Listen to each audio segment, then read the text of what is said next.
Hello সবাইকে। তো আজকে দেখাবো কিভাবে আমরা রিফিলিং করতে পারি। তো আমার এই নেলটা প্রায় 20 দিনের ওপর হয়ে গেছে, কিন্তু আমার অ্যাজ ইট ইজ নেলটা খুবই ভালো অবস্থায় আছে আর টাইট আছে।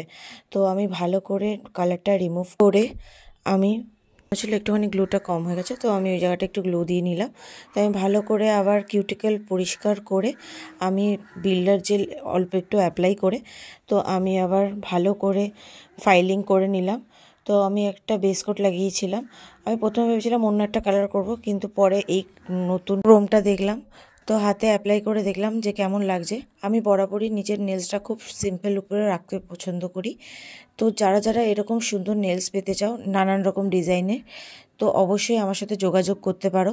আমার ভিডিও যদি তোমাদের ভালো লেগে থাকে তো অবশ্যই একটা লাইক কমেন্ট করো, আর নিচে দেওয়া আমার নাম্বারে অবশ্যই কন্ট্যাক্ট করো। ব্রাইডাল বুকিং চলছে নেলস অ্যান্ড মেকওভারে। দেখা হবে নেক্সট একটা ভিডিওতে। টাটা সবাইকে, ভালো থেকো।